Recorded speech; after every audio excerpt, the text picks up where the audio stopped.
कई राज्यों से वैक्सीन की कमी की खबरें आ रही हैं। वहीं कई राजनीतिक पार्टियां तो सड़कों पर उतरकर सरकार के खिलाफ प्रदर्शन कर रही हैं। पार्टियां मांग कर रही हैं कि विदेशों में देने के बजाय पहले भारत की 135 करोड़ की आबादी को वैक्सीन लगाई जाए, उसके बाद विदेशों में वैक्सीन भेजी जाए। लेकिन अब इस मामले में एम्स के डायरेक्टर रणदीप गुलेरिया ने आपत्ति जाहिर करते हुए एक निजी चैनल में इंटरव्यू देते हुए 18 साल से ऊपर के लोगों को वैक्सीन देना घातक करार दे दिया है। उन्होंने इंटरव्यू में कई मामलों में अपनी राय रखी और कोरोना और उसकी वैक्सीन को लेकर भी उठ रहे सवालों के जवाब दिए। वैक्सीन के लिए उम्र की सीमा खत्म करने पर रणदीप गुलेरिया का कहना है कि सभी के टीकाकरण का आइडिया ठीक नहीं है, क्योंकि इससे जरूरतमंद वर्ग को वैक्सीन का अभाव हो जाएगा, जिससे देश में महामारी से मरने वालों की तादाद में भारी इजाफा हो सकता है और अभी ऐसा वक्त नहीं आया है। अगर कोविड बुजुर्गों को ज्यादा होने लगा तो महामारी से मौतों की दर बहुत ज्यादा बढ़ जाएगी। अगर हमें लोगों को कोविड के कारण मरने से बचाना है तो हमें सभी बुजुर्गों को पहले इम्यून करना होगा।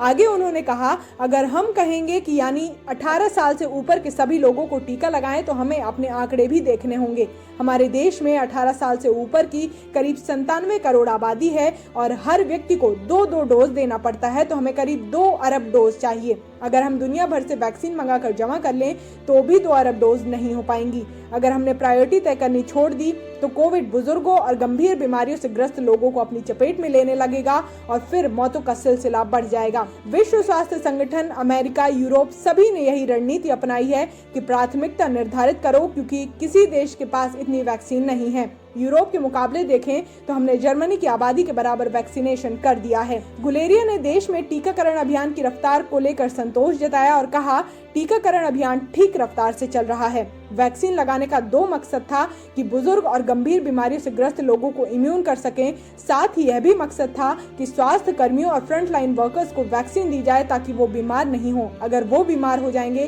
तो कोविड के खिलाफ लड़ाई कैसे लड़ी जाएगी। ये दोनों मकसद पूरे हो रहे हैं, इसलिए टीकाकरण की रफ्तार ठीक है।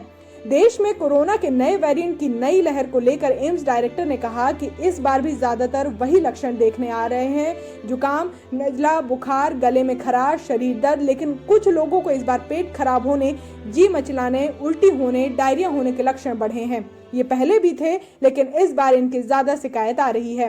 लॉकडाउन को लेकर डायरेक्टर गुलेरिया का कहना है कि थोड़ी सी जिम्मेदारी दिखाकर संक्रमण के सिलसिले को तोड़ा जा सकता है, जिससे लॉकडाउन की जरूरत नहीं होगी। लोगों को लगने लगा कि अब कोरोना वायरस खत्म हो गया है, मास्क लगाना छोड़ दिया, 2 गज की दूरी का पालन करना छोड़ दिया, सख्ती करनी पड़ेगी, टेस्टिंग, ट्रैकिंग और ट्रीटमेंट पर जोर देना होगा, कंटेनमेंट जोन बनाकर संक्रमित लोगों को आइसोलेट करना होगा ताकि एक एरिया से दूसरे एरिया में संक्रमण नहीं पहुंचे।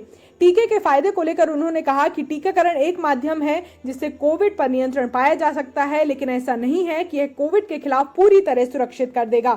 वैक्सीन आपको इम्यूनिटी देती है, आपको संक्रमण से नहीं बचाती। हमें यह भी समझना चाहिए कि एफिकेसी ट्रायल के पैमाने पर भी वैक्सीन 70 से 80% ही खरा उतरा था। इसका मतलब है कि 20 से 30% लोग ही ऐसे होंगे जो वैक्सीन लेने के बाद भी बहुत ज्यादा सुरक्षित नहीं होंगे।